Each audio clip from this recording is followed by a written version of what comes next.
So what are you going to do when you go out to the woods and you got your fire going, you want to sit down and there's nothing to sit on? It's dry anyway. So, a little fun project. Instead of just making a marshmallow cooker, something anyone could do, we'll just make a fast little bench here. You could say, where are you going to get that big chunk of wood? Well, I'll explain that in a little bit, but you could get one. Big chunk of, well, anyway. So anyway, assuming you've already got this, which I'll tell you where to find one in a little while, we'll just smooth that up.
So anyway, if you have a saw with you, and there's a dead tree laying around, you could cut a chunk off of there to, this big. You don't have to cut all the way through a tree that, was like that big around. You could cut down into it and then split a chunk off. That would be just like that. That is if there's a dead one laying around this big. You get a smaller log like this and do this very same thing, just have a little bit smaller seat, that's all.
This is our Viking Axe, by the way. Slightly different than the tomahawks. A lot different shape, different handle. You actually have a little bit of a, larger area at the bottom. Nice and lightweight, just like the tomahawks. Works really good. 4140 forged, same thing, forged by me. Everything, is made by me on these, like everything else. Well, whatever, that could have gone better. Pull the edge really well.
I've done this, go out to the woods, get a fire going, you know, cook some s'mores or whatever, hot dogs with the kids, and then think, you know, what am I going to make now? You know, for some fun little project on this, you know. And other than putting a point on a stick or whatever, you know, and never having a place to sit down during the winter. You know, you go out there, get a fire going, there's nothing to sit down on. That kind of gets to be a drag. You know, something dry anyway. And so this is, you can do all this with even with just an axe. You know, like the thing about getting your large piece for the seat. You could, you know, you got a dead tree laying down, or, you know, chop down a dead tree, whatever. You could chop, you know, some gullies on the log and then split that piece off. You wouldn't even need the saw to cut down into the tree to split that piece off of a large thing. You make the wedges to split that off with your chopper. You know, you don't need a full-sized axe, just something like this. And you can get a lot done. If you do the seat, you know, you could make this as technical as you wanted it to be, or as minimum.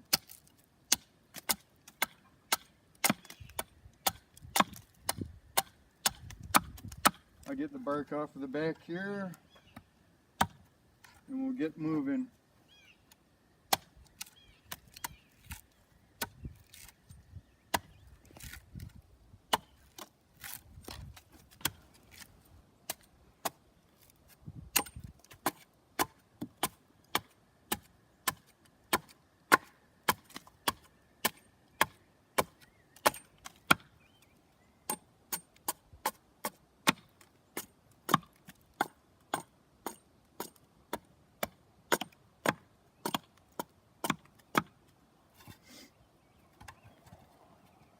Okay, so there's the fairly flat seat right there. Only get a couple of slivers on that. Now, you might say, how are you going to get the holes in there to put the legs in? Well, a couple of things you do with that.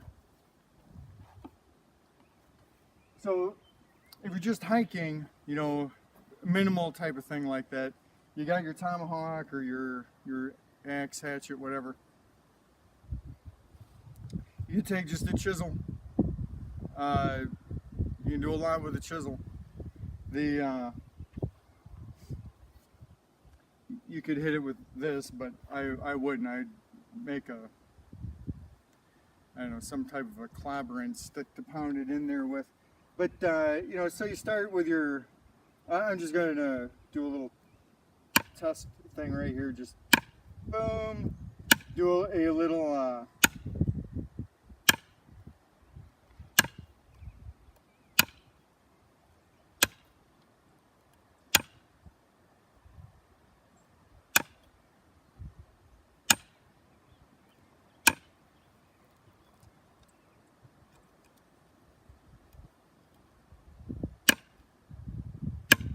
you can see this would take a while, but then again, you're not carrying anything other than your small chisel that doesn't weigh a lot.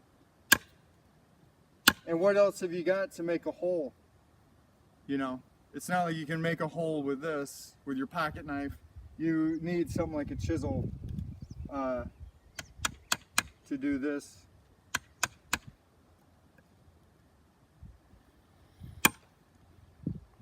And, you know, if you're camping, you got time to just do something fun. There, I said fun again, Michael. Am I going to say fun 10 times in this video? Probably. I focus on fun a lot.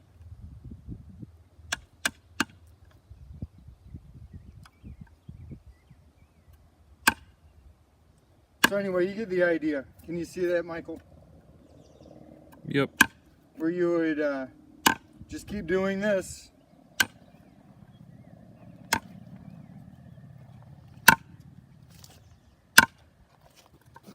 Just keep doing that until you hit a hole deep enough to put a leg in. That will take a while. If you were going out to your campsite and you know, with the intent on building some seats or a table, you do the same thing to build a table.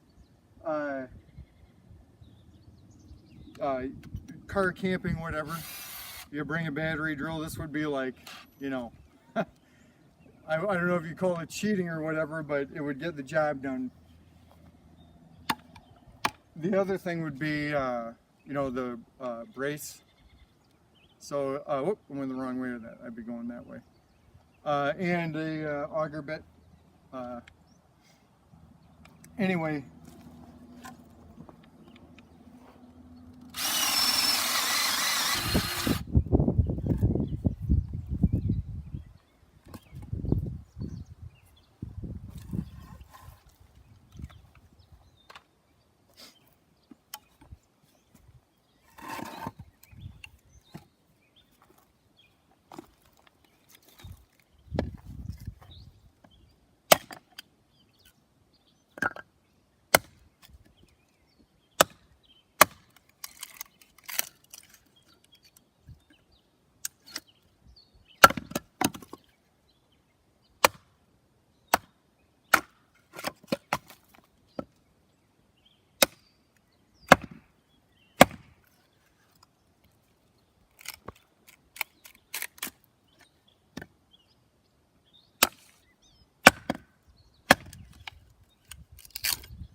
Well, there we go.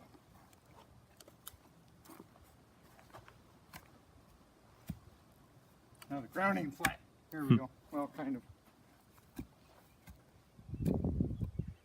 Maybe I should have made a three-legged stool, Michael. It probably would have been easier. There we go.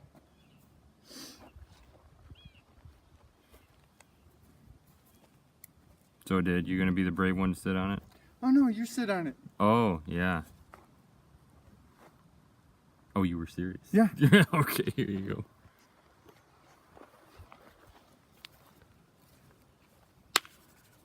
Is this thing on? Yeah, it's on.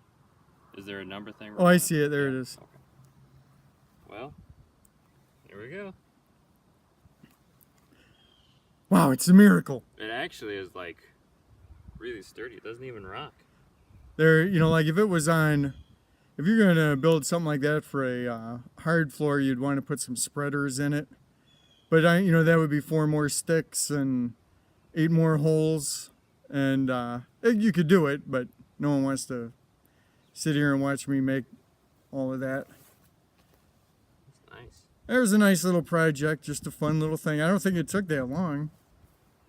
No, not long at all.